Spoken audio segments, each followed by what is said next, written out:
안녕하세요. 저는 수도권에서 사는 30대 여성입니다.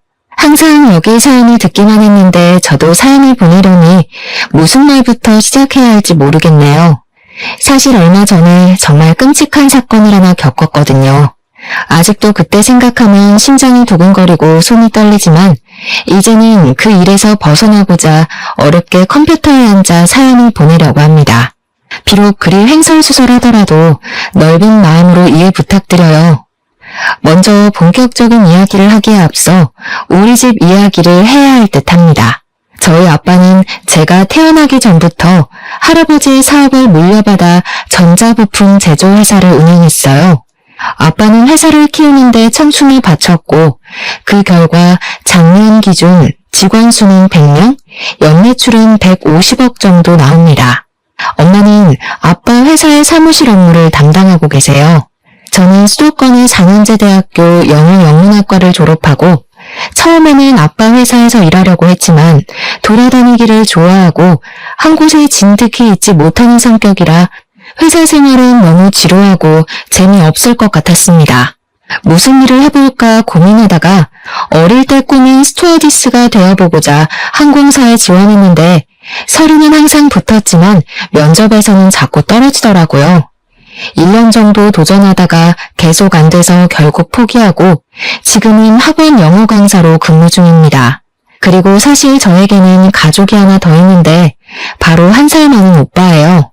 오빠와 저는 제가 7살까지는 같이 살았습니다. 하도 어린 시절이라 기억이 가물가물하지만 어릴 적 사진을 보면 저는 항상 오빠의 손을 잡고 다녔고 오빠는 저를 다정스럽게 쳐다보며 잘 놀아주었어요.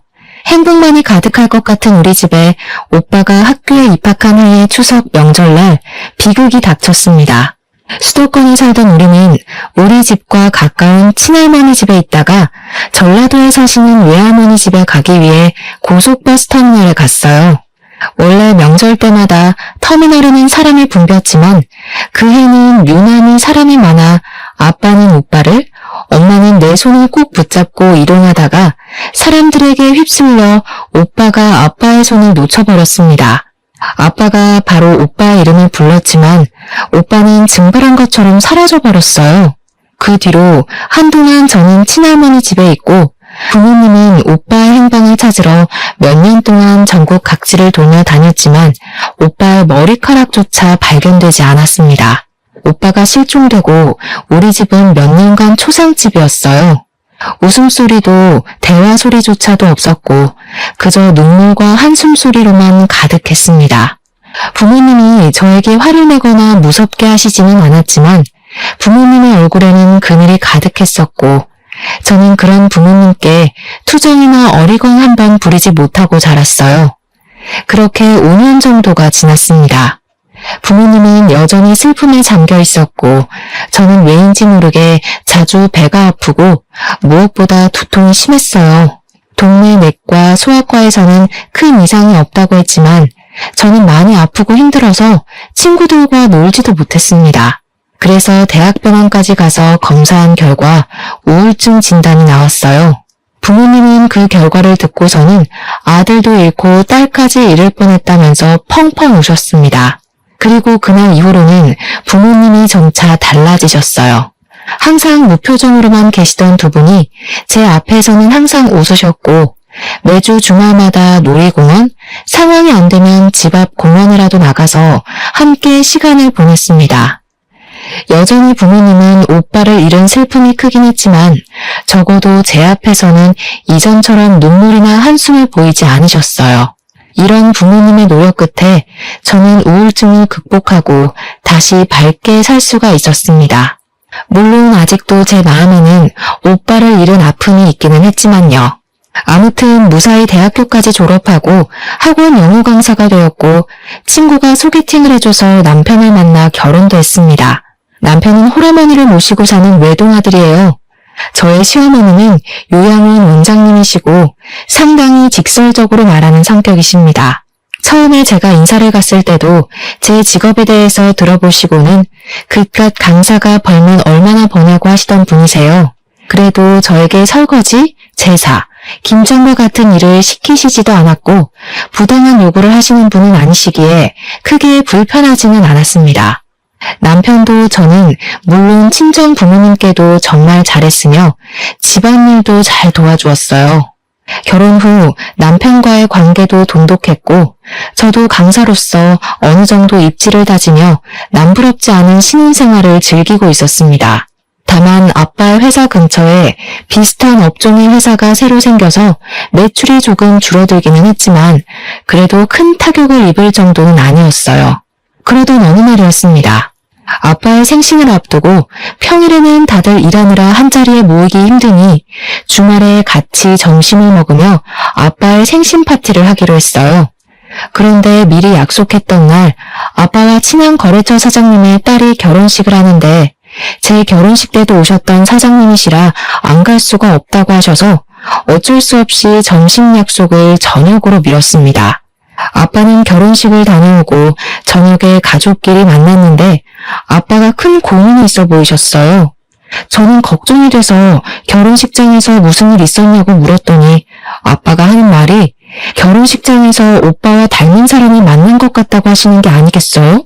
저와 엄마는 깜짝 놀라 무슨 소리냐고 한번 자세히 좀 말해달라고 했습니다. 결혼식장에서 진혁이와 아주 똑같이 생긴 사람을 봤어.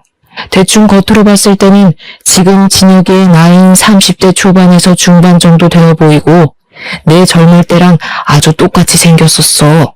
오늘 나와 같이 간 회사 사장님이 그 젊은 친구가 나랑 너무 닮아서 그런데 혹시 아는 사이냐고 물어볼 정도였다니까. 그럼 한번 가서 나이와 이름을 물어보지 그러셨어요. 나도 그러고 싶었지. 그런데 예식장에는 사람이 너무 많아서 정신이 하나도 없더라고. 그래서 필요 현장에서 찾아봤는데 그냥 갔는지 안 보였어. 나중에 거래처 사장한테 아는 사람이냐고 한번 물어봐야겠어. 아이고, 내 정신 좀 보게. 오늘 내 생일 축하해주려고 왔는데 김서방 앞에서 이런 이야기나 하고 말이야. 내가 미안하네. 아닙니다, 장인어른. 생신날 잃어버린 아들을 찾게 된다면 더할 나위 없이 좋은 최고의 선물이죠. 정말 그분이 우리 다은이의 친오빠였으면 좋겠어요. 그럼 저도 형님이 생기고 너무 좋을 것 같아요. 아빠는 남편의 말에 정말 그랬으면 좋겠다고 하며 이해해줘서 고맙다고 말씀하셨습니다. 그리고 아빠의 생신은 월요일이 되었어요. 저는 점심시간쯤에 아빠에게 생신 축하드린다고 전화를 드렸습니다. 그런데 아빠의 목소리가 떨리고 좋지 않았어요. 무슨 일이 있나 싶어 어디 편찮으시냐고 물었더니 아빠가 지금 너무 놀랄 일이 있어서 그런다고 하며 이따가 퇴근길에 밤늦게라도 잠시 집에 오라고 하셨습니다.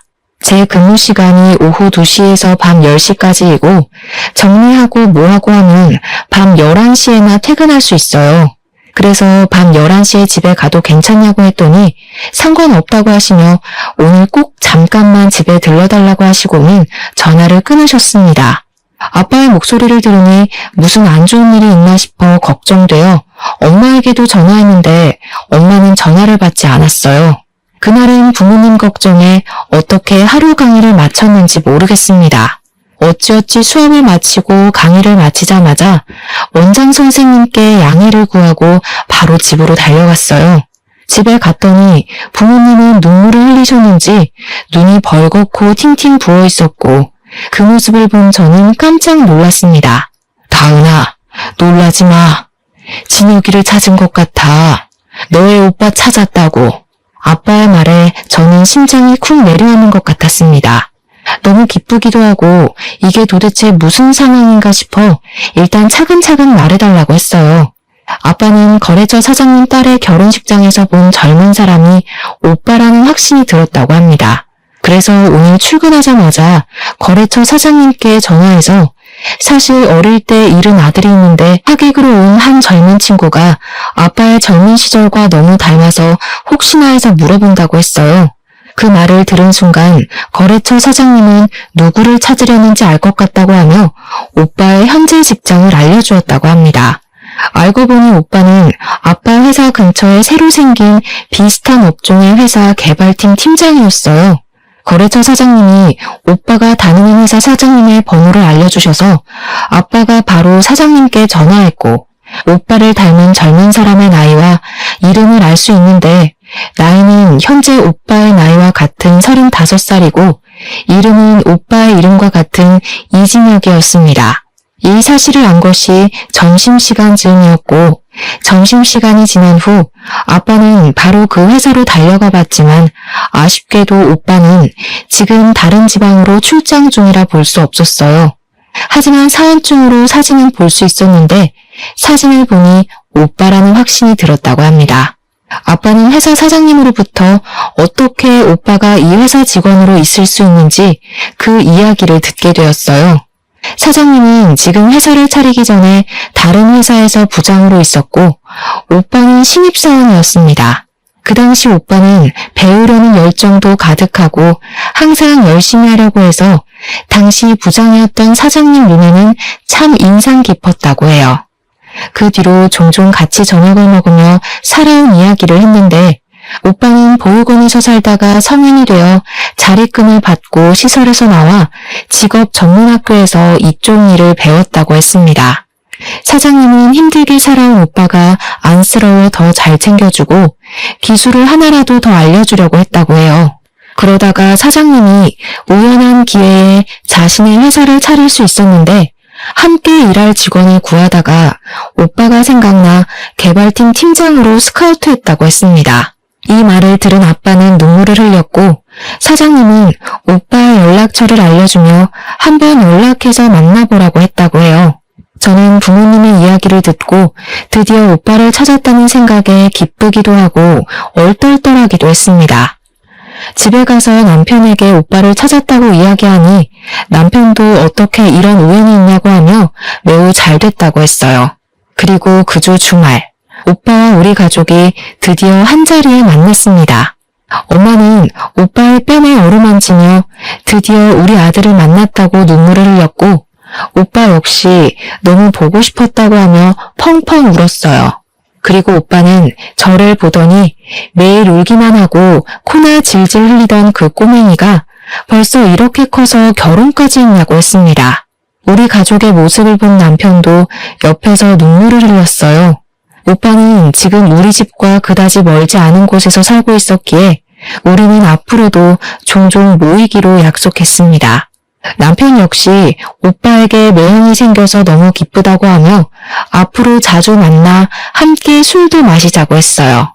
그 뒤로 남편은 오빠와 종종 둘이서만 만나 함께 저녁도 먹고 술도 마셨습니다. 그러다가 술을 너무 과하게 마시면 남편은 저한테 혼난다며 오빠 집으로 가서 잠도 자곤 했어요.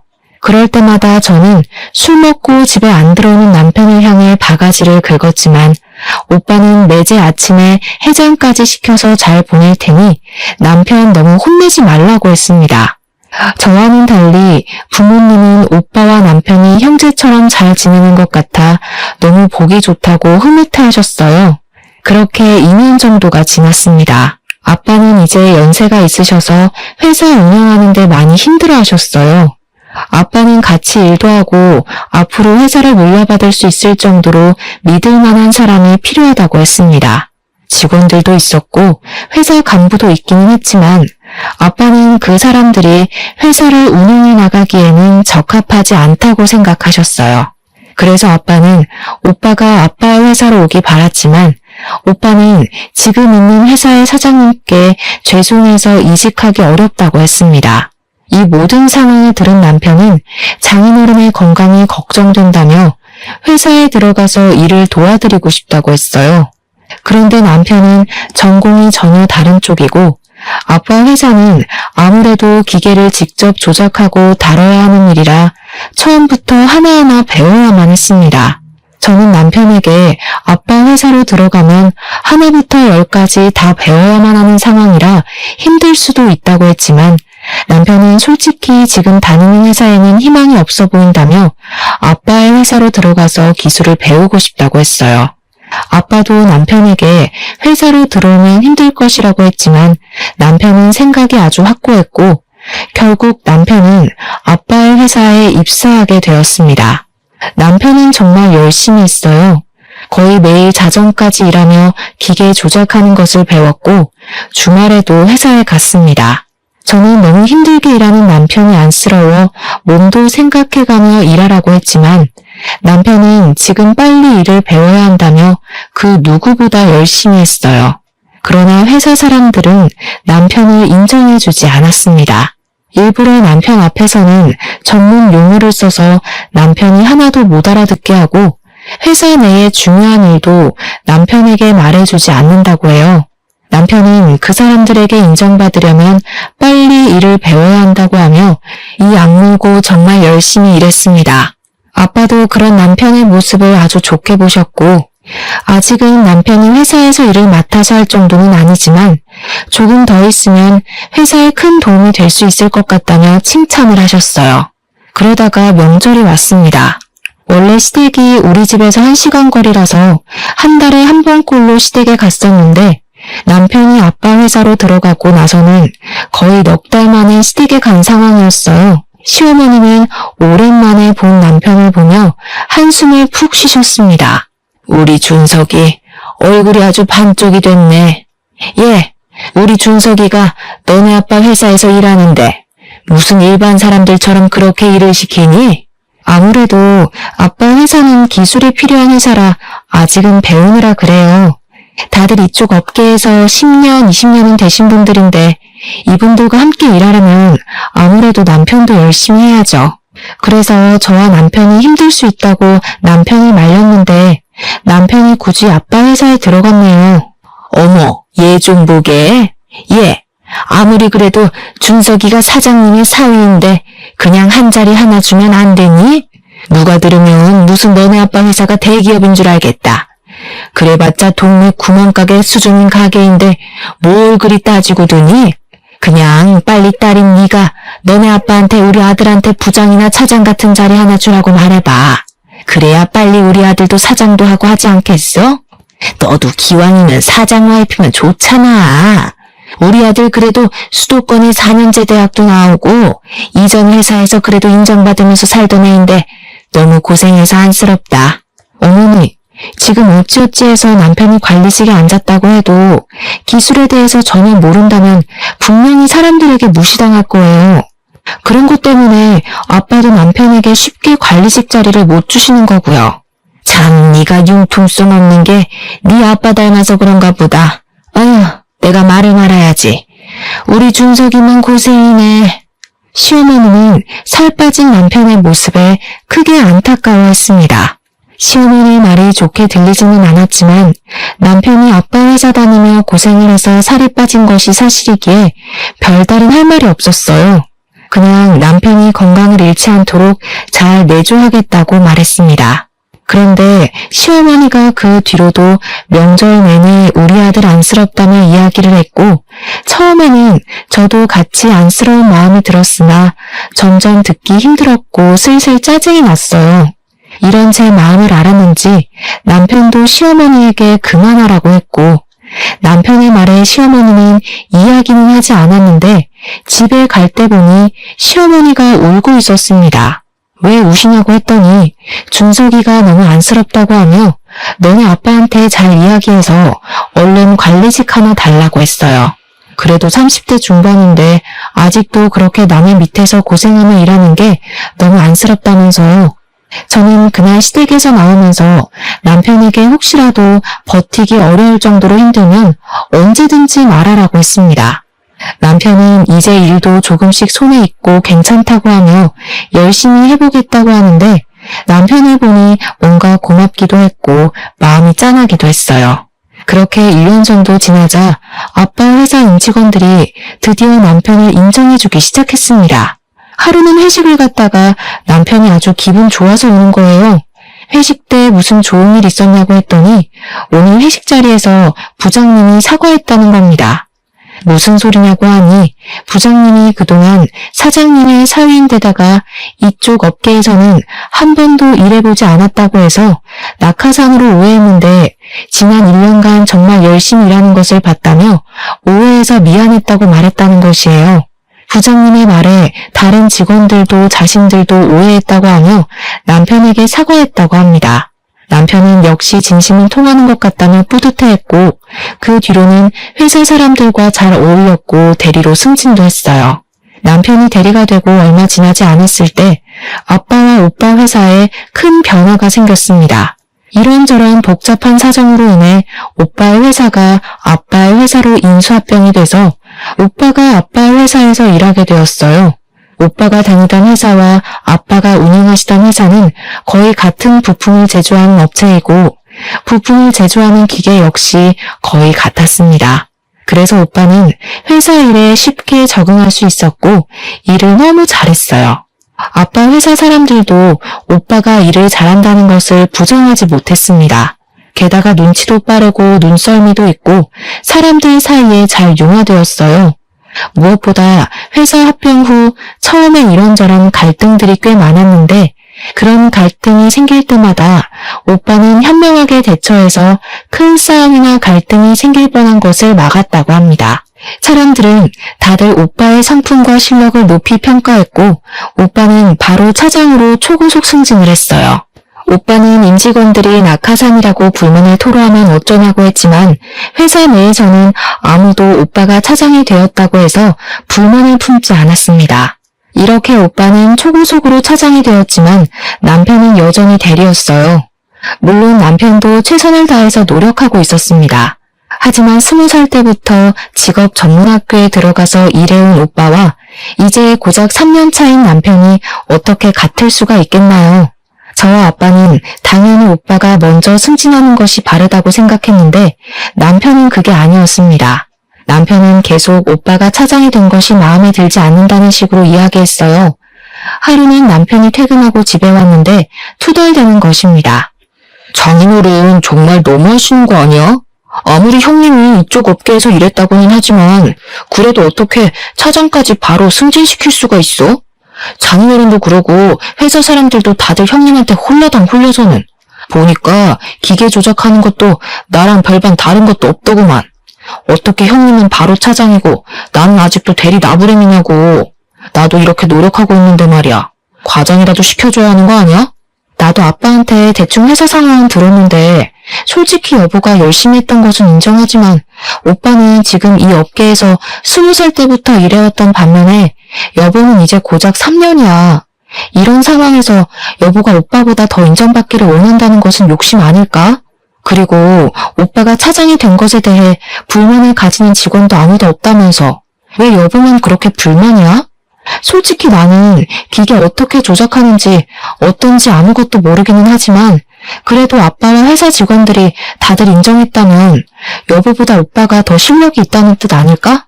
말을 말자 말을 마라. 너도 이씨 집안이니 당연히 너네 오빠가 먼저 차장되는 게 당연하다고 생각하는 거겠지.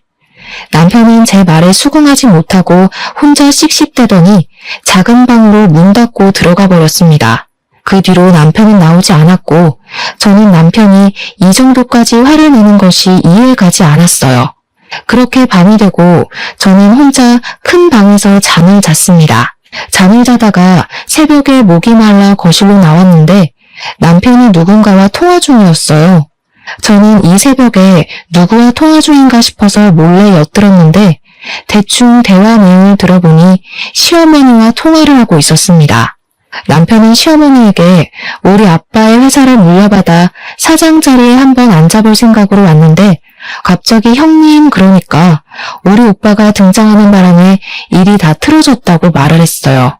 그러면서 우리 오빠가 나타나지만 않았어도 자신이 승승장구해서 사장까지 됐을 텐데 이렇게 찬밥 신세가 된 것이 억울하다며 오빠가 콱 죽었으면 좋겠다고까지 말했습니다. 시어머니는 남편의 말에 화가 잔뜩 난 듯했고 우리 아빠에 대해 좋지 않은 이야기까지 하는 듯했어요. 이 이야기를 들은 저는 너무 충격이었습니다. 남편이 갑자기 아빠의 회사에서 일한다길래 저는 정말 아빠를 돕고 싶어서인 줄로만 알았는데 사장 자리까지 생각한 줄은 몰랐어요. 게다가 오빠 때문에 자신이 사장을 못할 것 같은 상황이 되자 오빠가 죽었으면 좋겠다고까지 말하는 것이 충격이다 못해 섬뜩했습니다. 저는 방문을 열려다가 남편의 목소리가 너무 격양되어 있어서 일단 못 들은 척하고 다시 조용히 큰 방으로 갔어요. 저는 이 상황을 어찌해야 할지 몰라 밤새 고민을 하다가 남편이 출근한 후 바로 아빠에게 전화했습니다. 아빠는 안 그래도 저에게 할 말이 있어서 전화하려고 했다고 했어요. 사실은 말이다. 김서방이 요새 회사 내의 소문이 정말 안 좋아. 자신이 사장님의 사위라서 회사를 물려받을 것이라고 하며 회사 사람들에게 갑질하고 회사 사람들을 무시하고 다닌다더구나. 게다가 새로 들어온 사무실 여직원이 있으면 자신이 이 회사 사장이 될 것이라고 하며 따로 만나서 밥 먹고 술 먹고 하나 봐. 요새 김서방 집에는 일찍 들어오니? 아니요, 거의 매일 일해야 하느라고 늦게까지 일했어요. 여전히 밤 11시나 돼야 집에 와요. 근데 매일 회사 사람들과 밥을 먹으면서 반주한다고는 했어요. 그래서 저는 일하고 밥을 먹으면서 간단히 한잔하고 오는 줄 알았어요. 야근은 무슨, 매일 칼퇴근하고 있어. 아마 사무실 여직원이랑 같이 밥 먹는 것 같아. 어찌됐건 나는 김서방에게 회사 경영을 절대 맡기지 않을 것이고 회사 관리직으로 앉힐 생각도 없어. 아무리 가족이라고 해도 가족과 회사는 엄연히 다른 거야. 네가 서운해하지 않았으면 좋겠구나. 사실 저도 아빠에게 드릴 말씀이 있어요. 어제 남편이 시어머니와 통화하면서 남편이 아빠 회사를 물려받아 사장이 되고 싶었는데 갑자기 오빠가 나타나는 바람에 일이 다 그르쳤다고 했어요. 심지어 오빠가 죽었으면 좋겠다고까지 하더라고요. 그래서 저도 아빠에게 이 사실을 알리려고 전화했어요. 아빠도 내 말에 적잖이 충격을 받으셨고 저 역시 남편과 앞으로 어떻게 해야 하나 고민을 했습니다. 그 뒤로 저와 남편은 한 집에서 살지만 남남처럼 지냈어요. 남편은 매일 밤 1시에서 2시 정도에 들어와서 아침 6시에 나갔습니다. 남편과 대화를 해보려고 해도 집에 오면 바로 작은 방에 문을 닫고 들어가 버리고 저랑은 눈도 마주치지 않으려고 해서 대화조차 할 수가 없었어요.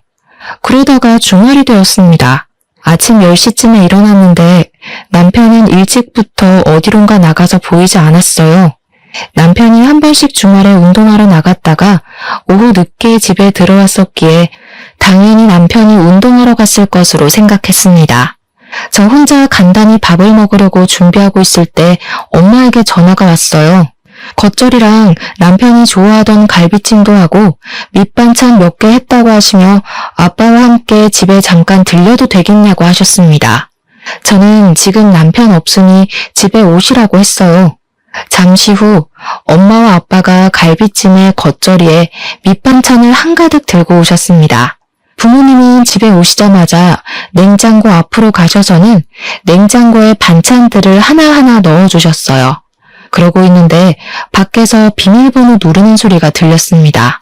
저는 당연히 남편인 줄 알고 현관으로 갔는데 남편과 시어머니가 함께 서 있었어요.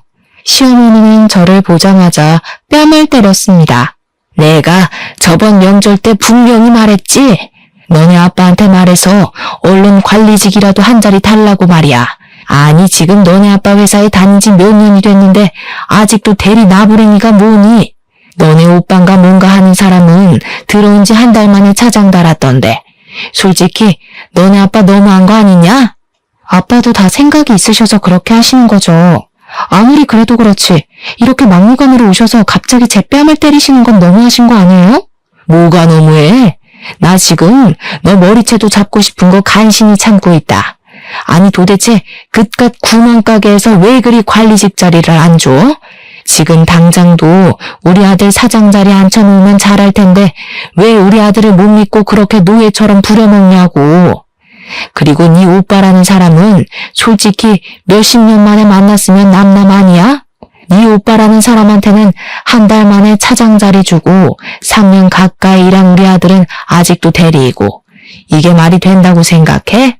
손을 놓쳐서 사라졌으면 평생 죽은 듯이 살았어야지. 왜 갑자기 나타나서는 우리 아들 앞길을 방해하고 난리야? 에이, 그냥 보육원에서 죽어버리지. 시어머니는 우리 아들이 아직도 대리인 게 말이 되냐며 이거는 명백한 차별이라고 소리를 고래고래 질렀습니다. 부엌에서 음식을 정리하고 있던 부모님은 시끄러운 소리에 현관으로 오셨고 시어머니의 말에 화가 많이 나 보이셨어요. 사돈, 지금 이게 무슨 말씀입니까? 터진 입이라고 그딴 말 짓거려도 되는 겁니까? 어떻게 말을 그따위로 할 수가 있어요? 아이고, 두 분 다 여기 계셨네요. 마침 잘 됐네요. 우리 어디 한번 솔직히 까놓고 하나하나 따져봅시다. 아니 도대체 준석이가 뭐가 그리 부족합니까? 네? 3년 동안 그렇게 그쪽 회사에서 죽어라 이랬는데 사장 자리는 못 내줄 망정 아직도 대리냐고요. 아직 기술이 많이 부족하니까요. 저희 회사 관리직에 계시는 분들 전부 다 최소 10년은 이쪽 업계에서 일한 사람들입니다. 그런 사람들을 제치고 고작 3년밖에 일하지 않은 김서방에게 관리직을 어떻게 내어준단 말입니까? 그게 말이나 돼요? 그럼 그쪽 아들은요? 아니, 잃어버리면 남남이지 왜 갑자기 나타나서는 우리 아들보다 더 높은 차장이 된답니까? 이게 바로 낙하산이지 뭐예요? 우리 아들은 20살부터 이미 이쪽 업계에서 일해왔어요. 우리 회사에서 일하지는 않았지만 이미 동종업계에서 인정받고 있었다고요. 그래서 회사 사람들의 인정을 받고 차장 자리까지 갈 수 있었던 거예요. 그리고 저도, 다은이도 당신 아들이 우리 회사에서 일하길 바란 적 없습니다. 김서방이 우리 회사에서 일한다고 했을 때 둘 다 말렸어요. 그래도 굳이 우리 회사에 들어와서 일하겠다고 고집 부린 건 김서방입니다. 저는 한 번도 김서방에게 우리 회사 사장 자리 내준다는 말을 한 적 없고 조금만 잘하면 관리직 주겠다는 말도 한 적이 없습니다. 그런데 갑자기 오셔서 이런 식으로 화내고 우리 딸 뺨을 때리고 협박까지 하시는 건 정말 너무 어이없고 황당하네요. 아무리 그래도 사람이 염치가 있고 융통성이 있어야지. 아니 어떻게 자기 사위가 자기 회사에 들어왔는데 잘했다고 빨리 관리직은 못 내줄 망정. 어떻게 3년 동안 그렇게 노예처럼 부려먹을 수가 있어? 이렇게 앞뒤가 꽉 막혀서야. 듣자 하니까 너무하시네요. 그럼 뭐 낙하산이라고 소문내면서 아무것도 모르는 사람을 사원에서 차장으로 초고속 승진이라도 시켜야 한다는 말입니까? 우리 아들이 뭘 몰라요, 뭘? 우리 아들 그래도 수도권 4년제 대학 나온 인재야. 인재라고. 진짜 이 집구석은 말이 안 통하네. 준석아, 가자. 너 일단 집구석이랑 이제 연 끊고 이혼해. 너도 이제 이 집구석 싫지? 네. 저도 사위한테 사장 자리 하나 안 내주는 장인어른의 사위 노릇 할 생각 없네요. 엄마 말씀대로 우리 이혼하겠습니다. 잘됐네. 나도 너의 새까만 속내 알고 어떻게 해야 하나 고민했었는데 우리 갈라서자. 이혼하자고. 이혼하자는 내 말에 남편은 시어머니를 모시고 집에서 나갔습니다. 저와 부모님은 한참 동안 우리는 말을 잇지 못하다가 어렵게 엄마가 진짜 이혼해도 괜찮겠냐고 물었어요. 저는 엄마에게 지금 아이도 없고 검은 속내가 가득한 사람인데 어떻게 같이 살겠냐고 했습니다. 부모님은 알겠다고 하시며 일단 내일은 주말이고 하니 부모님 집에서 같이 있자고 했어요. 저는 부모님이 챙겨주신 반찬들을 다시 챙기고 제 짐들을 챙겨서 친정으로 갔습니다. 친정에서 같이 저녁을 먹고 밤 11시쯤에 잠을 자려는데 엄마의 핸드폰이 울렸어요. 보니까 전화를 건 사람이 오빠였는데 엄마는 이내 표정이 아주 심각해지셨습니다. 왜 그러시냐고 물어보니 다세대 주택 1층인 오빠의 집에 불이 났다는 것이에요. 다행히 화재 당시 오빠는 잠깐 지인을 만나러 나간 상태여서 다치지는 않았고 다른 집에 사시는 분들도 바로 다 대피해서 인명피해는 없었습니다. 불은 이웃의 신고로 10분 만에 바로 꺼지기는 했지만 오빠가 살던 집 내부가 다 타버렸어요. 일단 오빠는 바로 부모님 집으로 왔고 저는 오빠에게 어쩌다 불이 난 것인지 물어보았습니다. 오빠의 말로는 지인을 만나고 집에 오는데 집 근처에서 남편을 본 것 같다고 했어요. 어두웠지만 분명히 남편이 평소에 자주 입던 운동복에 모자를 쓰고 있었고 남편도 역시 오빠를 본 것 같았지만 의도적으로 피한 것 같다고 했습니다. 그렇게 남편이 사라지고 나서 오빠 집에 불길이 치솟았다고 해요. 이 소리를 듣고 화가 난 우리 가족은 바로 남편은 방화범으로 고소했습니다. 다음날 화재 원인을 찾기 위해 합동 감식을 했는데 방화로 확인되었고 CCTV와 맞은편 주차되어 있는 차량 블랙박스를 확인한 결과 남편이 근처 쓰레기에 불을 붙이고 1층에 살던 오빠 집 창문에 투척하는 장면이 아주 적나라하게 찍혔더라고요. 남편은 바로 구속이 되었습니다. 저는 남편의 구속과 동시에 이혼을 하려 했으나 당당히 이혼하자던 남편이 이혼 동의를 해주지 않았어요. 결국 우리는 이혼 소송까지 하게 되었습니다. 이혼 소송까지 해야겠다는 제 말에 아빠는 직장에서 남편과 불륜 저지른다고 소문난 20대 회사 여직원의 인적 사항을 알려주셨어요. 저는 바로 그 상간녀와 만났는데 상간녀는 저를 보자마자 무릎을 꿇더니 아직 20대인데 제 앞길 꼬이는 것 원하지 않는다고 하며 잘못했다고 빌었습니다. 그러면서 사실 유부남인 것을 알고 만날 생각이 없었는데 너무 치근대서 한두 번 만난 게 서너 번 됐다고 했어요. 만나면서도 이게 아니란 것은 알았는데 사장님의 사위라고도 하고 또 이혼할 것이라고도 하니 정말 그런 줄로만 알았다고 했습니다. 그러면서 원하시는 부모님이 계시는 지방에 내려가서 조용히 살 테니 제발 한 번만 용서해달라고 했어요. 저는 정말 상간녀 소송까지 할 마음으로 왔는데 상간녀의 이야기를 들어보니 상간녀도 그놈한테 속았다는 생각이 들었습니다. 그래서 상간녀 소송은 하지 않는 대신 남편이 불륜 피웠다는 모든 사실을 자백받고 증거까지 다 받았어요. 그리고 저는 이 모든 것들을 다 증거자료로 제출해서 이혼 소송을 진행했습니다. 그냥 깔끔하게 이혼을 하면 될 일을 위자료까지 물어주게 생기자 시어머니가 저에게 전화했어요. 제가 전화를 받지 않자 시어머니는 계속 저에게 전화했고 그래도 끝까지 제가 받지 않자 친정집까지 찾아왔습니다. 저와 엄마는 집 안으로 들일 생각이 없었지만 잠깐 열린 틈을 타서 무작정 시어머니가 집 안으로 들어왔어요. 내가 우리 준석이가 너무 고생하는 것 같아서 나도 모르게 욱해서 그때 이혼하라고 했었어. 하지만 내 진심은 아니었다. 정말이야. 우리 준석이가 방화를 저지른 것은 잘못이지만 이혼만큼은 안 하면 안 되겠니? 이제 나도 준석이도 자리 욕심 안 부리고 조용히 살게. 그러니까 네가 너네 아빠 아니지. 바깥 사돈 좀 잘 설득해서 이혼하지 말고 죗값 받고 나오면 다시 그 회사에서 일하게 해주면 안 될까? 어머니가 먼저 이혼하라고 해놓고서는 지금 그게 무슨 소리세요? 그리고 어릴 때 잃어버리고 몇십 년 만에 찾은 우리 오빠한테 죽었으면 좋겠다느니 그런 막말을 하셔놓고 어떻게 용서를 바라시나요? 남편이 아빠 회사 여직원과 불륜까지 저질렀다는 거 알고 계시죠? 그런데도 제가 이 모든 것을 다 용서하고 옥바라지까지 해가며 같이 살라고요? 저는 절대 못합니다. 이혼 소송까지 해서 위자료까지 받을 거예요. 아시겠어요? 너 정말 너무하는구나. 그래도 이 어른이 이렇게 사과하러 왔는데 그냥 좀 넘어가주면 안 되냐? 정말 융통성은 일도 없는 집구석이라니까. 뭘 잘했다고 사과를 받아줘요? 당신 때문에 어렵게 찾은 우리 아들이 죽을 뻔했는데 당신 같으면 용서가 되겠어요? 참나, 우리는 법대로 할 테니까 그만 여기서 설치고 나가요. 꼴도 보기 싫으니까. 난 안 나가. 당신들이 이혼 소송 취하해줄 때까지 안 나간다고. 시어머니는 정말 우리 집에서 안 나갈 기세로 대자로 누워 시위했습니다. 엄마는 시어머니를 내쫓으려다가 힘에서 밀리자 어쩔 수 없이 경찰을 불렀고 시어머니는 결국 경찰들의 손에 끌려나갔어요. 저와 엄마는 이렇게나 끝까지 막말하고 뻔뻔한 시어머니를 가만히 둘 수가 없었습니다. 생각해보니까 옛날에 시어머니 요양원에 몇 번 갔다가 얼핏 봤는데 주방 직원분들이 위생모나 앞치마를 착용 안 하고 주방 상태도 엉망이었던 것이 생각났어요.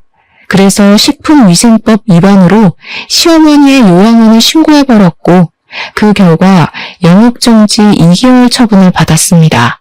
안전모 앞치마 미착용은 당연하고 썩은 과일들을 값싸게 떼어와서 면역력이 취약한 노인들에게 급식으로 먹였던 것이 다 탄로났어요. 영업정지 처분을 받은 시어머니는 바로 저에게 전화해서 쌍욕을 했고, 저는 시어머니의 찰진 욕소리를 그대로 녹음해서 시어머니의 지역신문에 투고했습니다.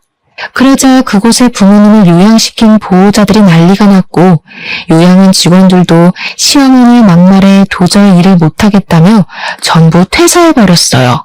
그 결과 요즘 같은 고령화 시대에 보기 드물게 요양원이 폐원했답니다. 이러한 일이 있고 나서 적지 않은 시간이 흘렀어요. 저는 지금 친정 부모님과 함께 살며 친정 아빠 회사로 들어가 사무실 직원으로 일하고 있습니다. 오빠는 여전히 회사에서 인정받으며 열심히 일하고 있어요. 남편은 이혼 소송에서 패소해서 위자료를 지급해야 했고 방아죄로 징역 2년이 선고되었습니다. 그리고 요양원이 폐원되는 바람에 당장 돈벌이도 잃고 아들의 옷바라지까지 해야 할 처지가 된 시어머니는 살던 집도 팔아버리고 허름한 원룸 하나 구해서 겨우 살고 있다고 해요. 이렇게 자리 욕심에 눈이 멀었던 전 남편과 전 시어머니는 해서는 안 될 잘못을 저질러 지금 죗값을 톡톡히 받고 있습니다. 아직도 저와 부모님은 오빠의 집에 불이 난 그날을 생각하면 두 손이 벌벌 떨리고 심장이 쿵 내려앉아요. 그때 오빠가 밖에 있어서 다행이었지, 만약에 집안에 있었다면 어렵게 찾은 오빠를 다시 영원히 못 볼 뻔한 것이잖아요. 부모님이 몇십 년 만에 오빠를 찾고 나서 기쁨의 눈물을 흘린 것을 옆에서 봤음에도 이런 일을 벌인 전 남편을 저는 평생 원망하고 증오하며 살 것 같습니다. 부디 저와 제 가족이 겪는 불행은 이것으로 마무리되었으면 좋겠어요. 실종, 방화라는 엄청난 사건을 겪었으니 이제는 우리 가족에게 꽃길만 펼쳐지길 바라며 저의 사연을 마칩니다. 감사합니다.